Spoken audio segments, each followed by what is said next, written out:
fantastic. So welcome back to Fast Biz Talks. Today I'm joined by Leo Tognetti, founder of HCR, which means Human Centric Recruitment, a boutique partner in helping startup grow engineering and product teams while coaching candidates to raise their game. Leo works as a fractional recruiter and advisor across regions with tech startups, bringing a tailor-made partnership model to hiring. On the candidate side, he trains people on foundations, interview preparation, and real-world readiness, so matches work on both sides.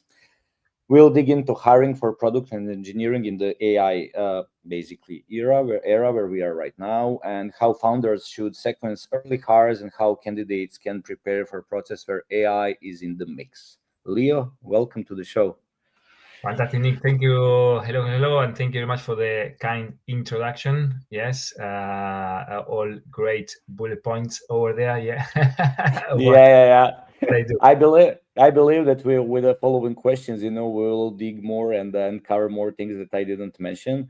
Yeah. So let's start with the easiest one, with a quick snapshot. What you do, give us like 60, 90 seconds overview. What does your company doing? Who do you serve?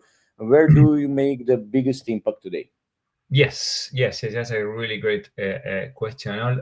So yeah, HCR obviously started in 2019. Yes, the idea was always because I always had a passion of working with startups. Yes, from ideation, from seed investment, right?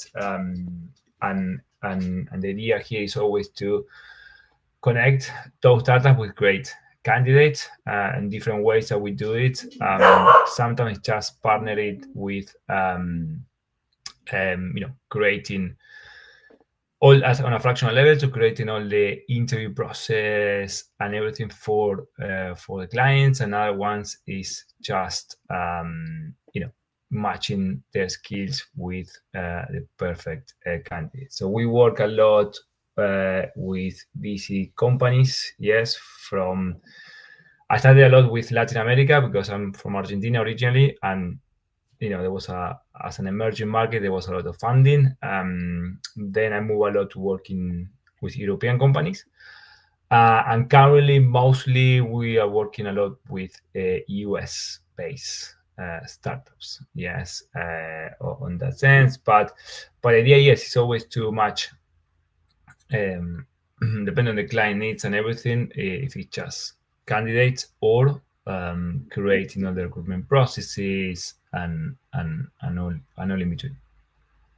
That's great. So you're already 6 years in the market, yeah, which is quite impressive. And I really love about your company, that you are combining the different regions, different cultures. We'll talk Yeah. later about all of that. So I know that you basically combine recruitment with candidate coaching, and I believe it's sort of the USP, like unique selling proposition for your company. So can you tell us what does that look like in practice for a startup client and for a candidate as well? Yeah, well, I think it comes naturally, right? Because in a way, you're always in the middle of both ends, right? Yeah. Candidates and clients, right? So I think, and along the years, obviously, said 6 years in the mix, you see a lot of also great candidates, great skill set, but they don't know how to sell themselves, right? So on the coaching side, it's always about understanding. You can have a great profile, but sometimes you got like 30 minutes to sell yourself, right? It's not because you need to be salesy, but you need to know how to explain your story, what you have been doing, right? In different companies and everything. And not everyone has that approach, right? So the idea is to how you could, in a short period of time, really tell your story, the best possible way. So that's the things that we do on the candidates, understanding how prepare on different questions, yes, or structure different answers to help gain that confidence, in those 30 minutes to really tell the story the best possible way. That's one side of the coin. In terms of the clients and everything, the idea is that because in the end, when you're with a client, you present the candidate, obviously you put your reputation on the line, right? So the idea is that the candidates you think are the most valuable to for that specific role, that specific company, is also because you understand their culture, you understand the team. It's not about only the hard skills, also about the soft skills, and why that person could be a really good add-on for that specific team. Yes, because not everyone is great for every team, Yeah. especially when they are startups. You know how it is. Small teams, everyone really counts, so you cannot really hide, right? On that sense, and normally, companies will be a bit more picky in what they select because they need to be part of a big team, so of a small team, and it's really important, right, to get those soft skills right. So I think that that is important on both ends, yes, of the story. Yeah, so that's kind of what we do. Yeah, I agree, like with you, and it's always important to invest, especially if you're a company, to invest in your own people, and always give them some ability, that they can improve themselves. As you said, soft skills are also really important, not just the, let's say, technology stacks, and they Yeah, will just do and code, because they need it at the end of the day to communicate, sometimes with the clients, sometimes with the users, sometimes with the other team members. But we are talking about the clients. So I would like to know, who is the ideal, I don't want to say client of yours, but let's say ideal startup to partner with you. So just tell us about the maybe stage, market, technology stack, and when they work with you and partner up with you, yeah, what results do they typically see? Is this time to hire, maybe quality, retention, hiring manager workload? Like how yeah, you impact them? Yeah. yeah. I think the best way to put this question is like, first of all, you need to treat recruitment as especially at the beginning, as a most valuable internal product that you might have, right? Because maybe that, Hmm. especially if you're a seed investment, or you just receive the first, could be angel investment, or anything that you start growing your team besides the 4 or 5 co-founders that you are. But you need to ramp it up your engineer team, and then follow up with your product team, and GTM, and all. It's really important to design a, a recruitment strategy, right? So what it means, that it means that everything needs to align to understand what you're really looking for, right? What's Okay, I want a software engineer. Great, fantastic. That's good. But realistically, what you really look for that specific candidate, for that specific person, and what really that person is going to do. I know obviously startup is going to wear many hats. We all know that, but there's some specific that each company is looking for on candidates, right? So when I partner with a company, especially on a fractional level, is to really map out from day one what are we expecting from the candidate, creating a recruitment process for that specific role, right, from A to B, and on in between, and also to have a great candidate experience, right, because you don't want the candidates to be holding up forever and ever. So the idea is always to design the best strategy for that recruitment process. Yes, and so when I line up for, especially for early stage startups, yes, that's, I think, when I got the better impact, because I could design, and I got, you talk directly with the co-founders and everything, with the head of engineer or head of product, or anything that is there, to really align what they're looking for, and speed up on the process, because we all know that the good candidates will not be waiting for you forever and ever. Yes, on that sense. So yeah, I think on that early stage is where maybe I could really add up a lot on companies. Yeah, great. Like, let's talk about the human centric but also tailor-made process. So I know that you and myself as well, we always emphasize that kind of the partnerships. We are not treating, let's say, our clients as just a client, and deliver. As you said, you are doing with them the full strategy. You are trying to custom, to tailor-made, actually, their full recruitment process to get the best candidate. But how do you scope and set success metrics and keep signal high without slowing speed? When working with them shoulder to shoulder. Yeah, I think the metric analysis it's all defined, from the first or early talks, with the stakeholders that are gonna be participating on the process, and the metrics and all could vary well depending on also what you're looking, the region, the role, the challenges, and so on. But it's always about clear communication. Yes, clear communication that normally to really understand when everyone wants the candidates tomorrow, right? But realistically, there is a time to hire, right? So time to hire means that, oh well, there will be a recruitment process. There will be how long are we gonna do that recruitment process? From realistic, what are the key points of that process, right?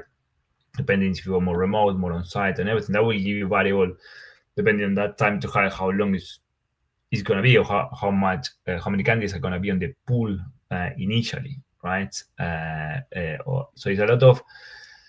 That's why I think the strategy goals at the beginning, they're really useful, and you need to go really deep down level to then design a strategy for that specific client. And that's why I think when you go on when you work on a fractional level, or project based or embedded, it means that they don't need to hire like a, I don't know, like a talent acquisition for a long time, but for a specific moment in time, maybe 3 months, 4 months, or whatever, you could have that specific person taking over all that part, and then maybe even create a foundation for a hiring process in the future. Yes, on that sense.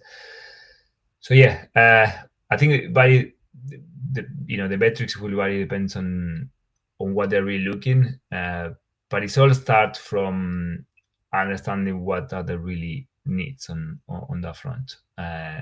So yeah, I think that's clear communication is key, and then Yeah. you also really, if you can understand if you can really deliver, right? Because sometimes it happens to clients that they want to work with you and everything, but you realize that actually they're not really ready to hire. Like, you could see it's not gonna work out because they don't have clear goals, they don't have clear understanding of what they're looking for. So I always suggest that let's let's go a step back, let's define things first, and maybe we're gonna take 2 more weeks to launch that recruitment campaign or anything. But if we don't have that right, we're gonna pay you're gonna pay it in a month time, or in 2 months time, whenever, because you're not gonna find that person because you don't really know what you're looking for.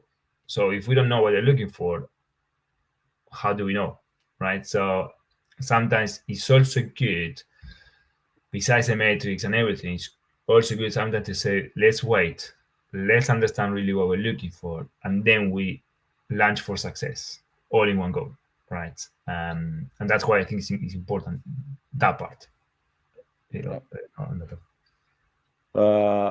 I know that in the, let's say, recently, that vibe coding, no code tools, AI tools, and everything, it started to become a more and more popular. And all those tools, low code, no code, AI tools, and so on, actually gives the opportunity to the, let's say, entrepreneurs or founders who can validate some ideas, and to on easy way, even if they're not tech savvy, to easy validate, to create some clickable prototype, or to play with the mock data or with the real data, and that's it. But let's say if there is a product market fit, if startup founder achieve product market fit, validate ideas, and now they are at the position that they need to start hiring people, to help them build a highly scalable Yeah, to product. scale So up properly. yeah, Yeah. to scale up. So for a founder building the first team, uh, how do you sequence roles? What you suggest them to first hire? Is this like a sales, project management, UX, front end, back end, DevOps, QA? Yeah. This is, I think this question is important because I would like that, let's say, maybe first time founders don't make some mistakes or fall into hiring traps. So what you suggest that they should start with, but also to start lean, to not burn the money? Yes, great question, because also first you need to understand who are the co-founders, right? Where are the backgrounds, right? So Hmm. maybe there are three co-founders, and one is the business-driven guy. The other one, normally in the co-founders, there will be one that is kind of a CTO, can come from an engineer background and know how to do things, right? In that sense. So, and then this, obviously you got the other one on the business side. But if you want to scale, initially you need to have a great infrastructure, and that obviously will make you hire first the engineer team, right? Because you need to build fast, test the product as much as you can, right? And then once you got user feedbacks and everything, you can test it and so on. Then obviously maybe the product guys will come in, the UX will come in, obviously to make it a lot more user centric, right? Because you already get the data and you already know what is how to make it a lot better. But if you don't got a product to test, I mean, you don't have the engineers to scale up that thing, especially if I don't know if the product is going to be a B2E. You need a great infrastructure, cloud infrastructure, and everything. So you need those engineers. Normally, backend, full stack, this type of candidates are gonna be the first one to hire to give you speed on the MVP that you're building, right? So the vibe coding tools like Lovable or Replit or Cursor or anything that great for small things to test your idea, to understand the thing, but at least from my experience, obviously, on a bigger scope, well, then you need a team, small or anything, but you need really to define also, what are you going to use on the back end, the full stack, and everything. What's depending on the infrastructure, and that's why normally if you have one of the co-founders to be a CTO or a head of engineer or someone like that, obviously is great. And if you don't have it, well, I think you need to start bringing someone in to be a co-founder with you to make this to make this happen, because that understanding also will save you time, money, and everything in the future, right? Depends on what you're building on and how you're building it. Yes, on that sense. So I will say, obviously engineers, product UX, and obviously if you want the GTM team, you can go in the engineers and the product, right? So once you got a kind of a sellable product, yes, obviously you start hiring with the GTM team, to start creating a revenue, kind of, yes, on that sense.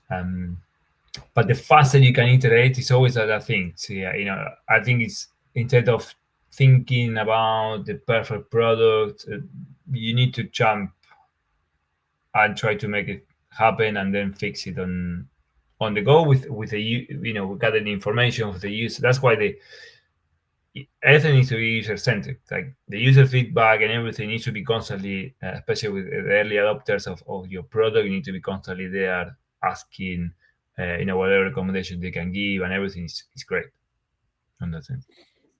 Yeah, I agree with you. I can just share my experience because, as you already know, we have our own products inside under umbrella of Bridgewater Labs as a software development company. And what I realized and what mistake I did in the past, because I didn't have business analysts, for example. Okay. I didn't have go-to-market strategists, and I didn't have a real product managers that can take care just of one product. And those mistakes, because we are mostly engineering company, and most of the research was done by myself, or some, I call them full stack product owner / project manager role, and then we were doing research by ourselves. So definitely if I'm starting from scratch a new product or something, definitely I would be more focused on go to market and sales and marketing in general than on the technology side, because maybe because we live technology on a daily basis, but this is Exactly. these mistakes I made, and definitely when we start a new venture, we will definitely change that approach. I was even thinking to, since we have multiple products, I was even thinking to have like a go-to-market specialist, who can cover different kind of the products, then That's a great like maybe to have the department of, let's say, marketing, sales, GTM, and business analysts, like under one roof, and then they can support multiple products. So that's something that maybe in the future, let's say next year, we will change that strategy, and then everything is fully aligned with engineering team as well, and what actually at the end of the day, what is important, what customer wants, right? So Yes, you yes, need. exactly. But it's great that if you set it up that way, because you got multiple products, right? Yes, If you yes, got a department that could define fast yes, enough all of that, obviously is a great way to test, iterate, understand how we're going to approach each one of the products, how it's going to be better for the user, right? On that end. But yeah, it's also, for what you mentioned, is like, it depends on each company who the co-founders are, right? Where are we starting from? yes, Right? Obviously, you can, yes, for sure, most of you, for what you mentioned, you have a lot of engineers, right, or engineering background, everything. So it's like all that discovered in a way, right? So we need to move to things that we don't know, how we can, really understand the other part of the equation. yes. That's why the definition of, okay, who are the co-founders and what you excel at will define your strategy on that end. Yeah, I fully agree with you. We mentioned a couple of times like AI, especially AI in the hiring funnel. So can you just tell us where is AI actually used today for your service business? Is it sourcing, screening, assessments? And where should human judgment remain in the loop? Because AI is, how I say it, AI just helps you to save some time, maybe to do better if it is a screening and makes yes or no, or maybe for certain candidates, maybe to do some research. But at the end of the day, since you work with humans, you need to have that interaction. As you said already, clear communication is one of the key success metrics, right? So where what actually AI you're using today, where and also like how you combine with the human judgment, in that equation. Yeah, let's talk about, for example, when you're searching for candidates, right? Candidate search and everything. AI is great to automate certain Hmm. things, especially to speed up on candidate search on different channels. Yes. Also, you need to create um, a LinkedIn search, or you need to create an email campaign specific for that type of role that you're looking for, right? Then with AI and the automation tools, also you can reach the campaign a lot faster, right? But then the assessment of the candidates, so video calls or all of that, I think it still needs to be happening on a human level. Yes, I don't think we're not ready for that AI only. So on both ends, right? And then AI can sense a lot of things for sure, but it doesn't have the human understanding of the person, right? There's some body language and things that I think we still lack that part on both ends, on the candidate experience and also on the hiring experience. Yes, on that sense, there's some senses that you can grasp besides the hard skills and everything on the candidates. And going back to the soft skills that we talked before, is that's why you have these codes and everything. No, you need to understand where they're coming from and everything. And AI is great, so I use it, for all of the initial outreach. Yes, on the front, but when it comes to the real decision if this candidate is a fit or not, you need to have that human interaction. Yes.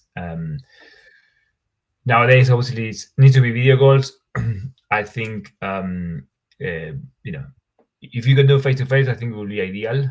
I think the ideal scenario. But obviously, we work on a different age and time, and we're hiring teams remotely and everything. And obviously, the video calls are great.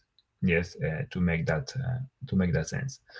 Um, so yeah, I don't think we are ready for AI video interviews still. Yeah.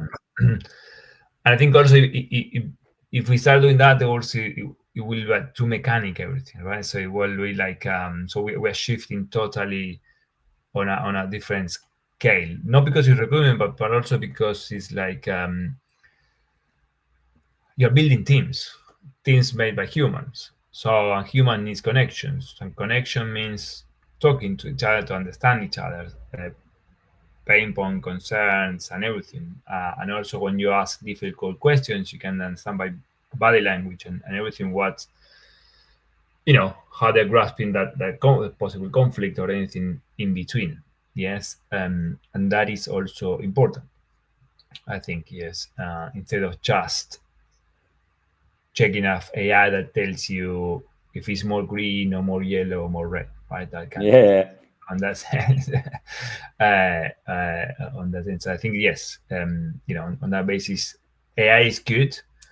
It could faster a lot of things, make it more productive.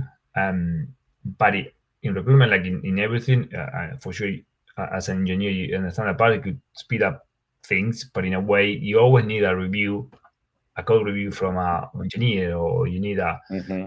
a really understanding of if that might be the best solution for that specific problem or hiring project or anything in between.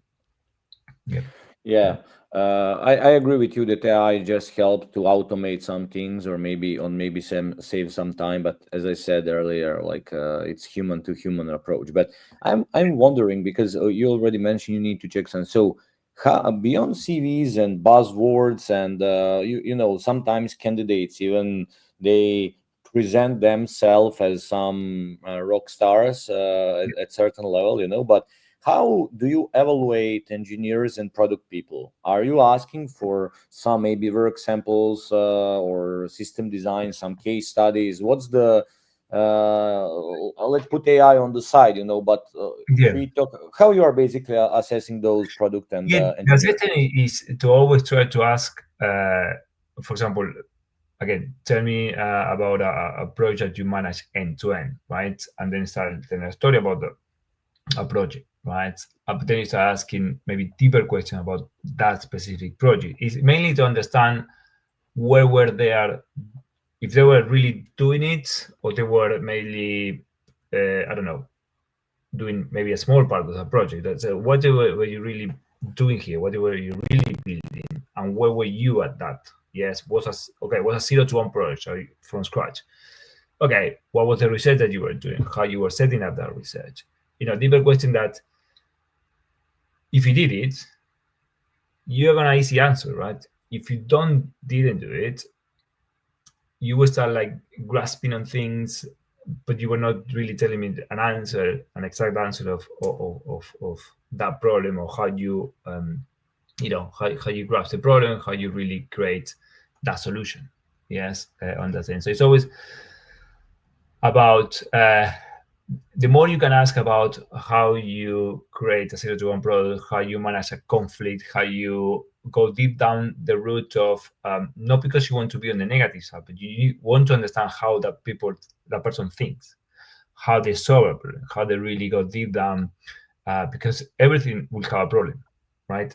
Everything, always, that. So the both possibilities, how you think a solution, how you reach that solution.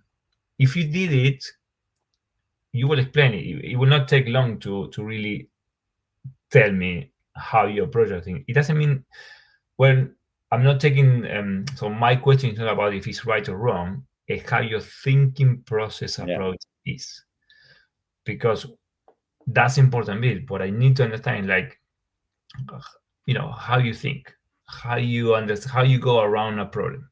Yes, because maybe you go around a problem and you think it was a great solution, and then it didn't work out, and it's fine. Not all everything was going to work out, but hopefully maybe the first time you got a solution, it didn't work out. The second didn't work out. And the third one, you and your team really grasped the user pain point with the metrics, and you really understood what was going to happen, right? And then you click. And that's all what you need to understand on user interviews, so on hiring interviews and everything. Grasping that point. And I think it's crucial. That set aside who really have done that thing or didn't. On Yeah. designers is, for example, is with the portfolios, right? You can really see, portfolios are super important, if you're a product designer, right? So you can review a portfolio, and they really explain what they have been doing, how they have been doing it, and so on, right? In that sense. So I think that's another way of putting it out Yeah. there. Yeah. Yeah. I can tell you about our recruitment process and how we evaluate people. I always, what I didn't do in the past, and I strongly recommend founders and even recruiters to do, is to do reference checkup. So I always ask for, let's say, as you said, projects that they've been involved into, or of course, company. You see that on the CV when they apply for certain positions, and then I always try to do my own due diligence on those people, to maybe connect with some of the team members via LinkedIn. That I know that they work in the same team or similar team, or at least in the same company. And then also I try to find some, let's say, client, if they were part while working for that software company. And I always do that in the last, let's say, year or so, because like when I didn't do all those checkups, you always after 3 months can realize if you had a great candidate, if you hired great candidates or not. Because they always can be, especially people who are job hoppers, going here and there. They are somehow, they always make that they look, they are rock stars, and then when you scratch under the skin, when you put them in the fire or on the projects, usually they fail. And that's the reason why I started doing reference checkup, literally call people, founders, team members, connect with them on LinkedIn, and just ask, okay, tell me honestly, what you think, how it was working with this guy or lady. And that helped me a lot to avoid some mistakes. So yeah. Yeah, no, obviously, yes. You need to the reference check is good, especially when you are maybe on a later stage or with a candidate. Yes. Actually, yeah, this is checking a lot of the boxes of what we're looking for, but also you want an opinion of someone that worked with that person, right? Because in the end, he's telling his story. That is great, but it's just one viewpoint, right? So I need to have Yes. maybe another two of the same problem. What do you think about, you know? Uh, and that's, yeah, reference check, yes, is a Yeah. great way to do it as well. And then the job Unfortunately. offers, unfortunately, yeah, it's a kind of a really really red flag unless you really understand what was Yes. happening about layoffs, and because lately having happened a lot of layoffs in different companies, and that's a reality. But yes, it's difficult if they, in the last three companies stay less than a year or a year and a half. It's always like you know, um, especially if you're a startup, because you want to invest in someone that at least will stay 2 years or something like that. Not someone Yes. that can really, you're gonna invest time and you're gonna create value for your product. Yeah, I agree with you. Yeah. So, Leo, we have three more questions. Yeah. And I promise it's maybe some easier one. So, let's talk. I know that you work with startups across different regions. Yes. So, what have you learned about, I don't know, compensations, expectations, remote hybrid norms, so founders should know about? Yeah. Well, yeah, compensation. Well, yes, each region is different, and everything. So, for example, I don't know. For example, recruiting engineers or product people in Latin America for US companies, right? is a lot about normally if you pay them, I don't know, in USD, on a contract basis, and all that, they're quite solid, no? If I'm talking more in Europe, normally they will require, well, they were more about, okay, what other benefits are we gonna have, or this type of thing, right? So it's all, each region has their ups and downs in many different ways. You need to understand what the client, what the candidates might be looking for on that specific region. Yes, um, we all know that engineers love remote. Yeah, Especially after COVID.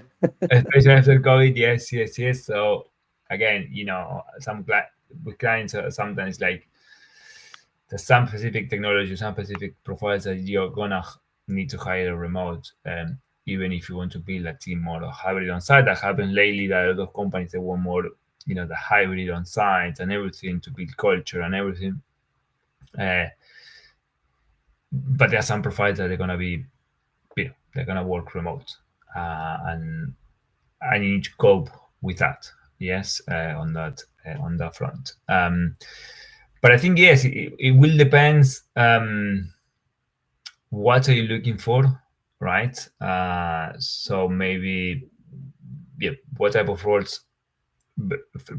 As a founder, what you want to create? You want to create a remote company or a hybrid and on-site company, right? And then from there you can start to Yeah. understand what that might be. Yes, your perfect pool of candidates. Yeah. But you're working with different regions, give you different understanding of each one of them. Yeah. I agree with you. Yeah. For me, for the first time when I started considering, so most of our team is located in Europe, in Serbia, for example, Fantastic. and but we also have some people who are remotely based. But for the first time when I started considering, let's say, hiring someone remotely and far away from Serbia, was when I was talking with a friend of mine. He's a really successful entrepreneur and has some technology startup as well for the last, let's say, 10 years, and he's doing great. And at some point, he called me. It was like, I remember, like 2 or 3 a.m. in the morning here in Serbia. And he called me, hey, like my CTO, he would like to quit. We have 6 months to transition out to the all the software to you guys. And I say, okay, like calm down, like let's talk tomorrow. So we talk tomorrow. I say, okay, just prepare everything what you have, like technology stacks, engineers, their level, like mid or junior, seniors, and so on, so I can see if we can help you or not. So anyhow, we were familiar with the technology stack and everything, and since we were always sharing transparently everything, like my business, his business, all the numbers and so on, and I asked him, okay, like tell me how much you are paying these 20 team members, and then he said, like, they were, by the way, all located in Vietnam. And he said, like 30 grants. And I was like, for the CTO plus something, or no, for the whole team. And I was like, wait a minute, like maybe I should ask you for advice, like, because like with the 30K, I cannot cover, like, even if I give you 5 superstars, I cannot cover their salaries, their costs here. And then I started digging more into that. And by the way, that team made a huge impact on his business, because like they are making a really nice progress. They are a super profitable company and so on. And I told him, look, I will now pull off the hat of the new vendor, to you, and now I will put the friend's hat on my head.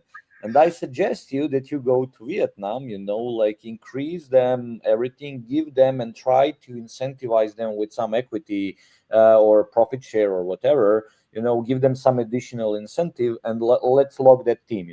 Now telling you as a friend. And he did that, and I'm really glad that his CTO, he's amazing guy as well, and now they are all super happy, and everything, because like you have the working machine that actually generates and prints money, like why to change winning team?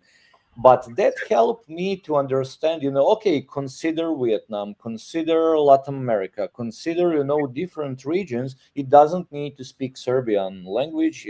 We can all communicate on English. Everything is remotely. We have for communication, I don't know, Slack, Pumble, whatever teams your guys are using. We are using a project management tool. We can always hop on a Google Meet call, and basically that's it. And yes, it's not just it will save you the money, but at the end of the day, it can also make a good impact, when you hire some engineers from different parts of the world. Yeah. So yeah, that Yeah, I'm just sharing how I learned about like going outside of my borders. no, because it's difficult, but it's difficult also as a human. If you think about a Yes. human on a human level, right? Because it's, building a company is personal as well, especially initially, right? So you need to let go of many things, right? Yes. But it's also about it. You know about all these stories for sure. You know everything about co-founders that are great as co-founder, but then they don't know how to let go. So if you're gonna a Yes. CTO, let the CTO be a CTO. If you're gonna tell them a head of product or a product manager what your idea of what they need to do, but he comes with data and say, oh, actually, hey, we need to do A, B, C, and he said, no, I want to see Z, D, and F. So you're just building a toy for you, but not for the use. So why are you hiring all these people if you're not gonna follow them Yeah. their advice, right? Yeah. In that I sense, agree. so the let go in many different ways, in even as a working remotely, um, is difficult on a Yeah. even on a human level. So you need to translate that to a company level, right? To a business level. That there are business, a company is not your thing. It's a company, it has a life on its own. You're gonna guide Yeah. it, but you need to let go in so many different ways as well. Yeah. It's a difficult So balance. yeah, but can you share with us basically like some well, I call it from search to success, like share a short client story, maybe that you had some tough role or your approach or the business, how who you make a big impact, on that business. So can you share just some short client story, that you are the most proud of? Let's call like that. Yeah, for example, where this was when I tell you this because it was a big company started from scratch. It's called Rappi in South America. It's a Mm-hmm. super app. And I remember it was 2019, 2020. And they, it's a Y Combinator YC company. And they had the first billion dollars from SoftBank Group. Yes. Colombian company, emerging market. So the idea is build a super app. A super app that in that app you could do everything. Delivery, supermarket, banking, travel agency, all in one app, right? In emerging markets you could do that because obviously it's a lot faster to scale. But obviously in Latin maybe you didn't have the expertise that they were looking for in engineers in so many levels, right? In that sense, so it was difficult to bring all of that to life in terms of engineers and productivity. So we had to bring expertise from the US, from big competitors in the US, in Europe, and everything to sell this idea, to sell this project, to sell this understanding, even to some people to relocate to LATAM for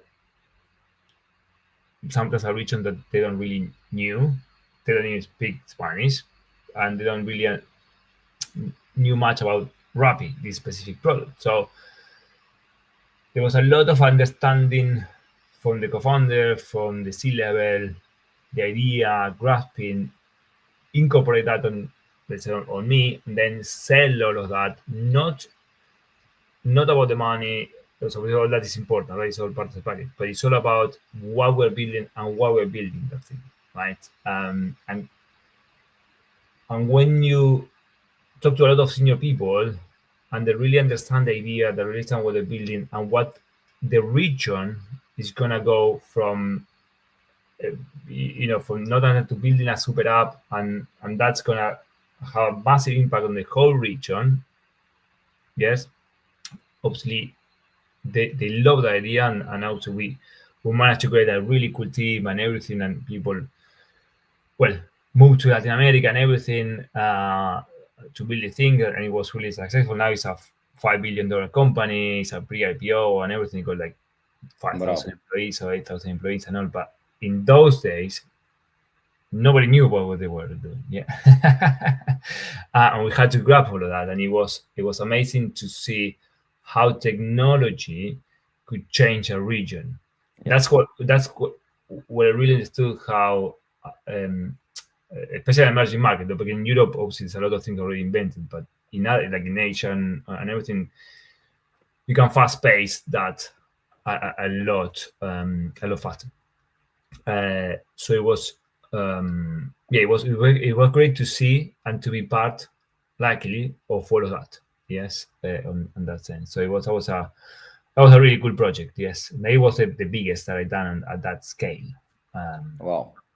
yeah, that was Yeah, I mean, like making a in general unicorn company is something huge, and now, as you said, like 5 billion, valuation, and their pre-IPO, it's a quite amazing result. Yeah, yeah, Yeah, yeah. Because it started from from Colombia and everything. Then it grew into 9 different countries, and everything, massive teams amazing. everywhere. But you need to start from somewhere, right?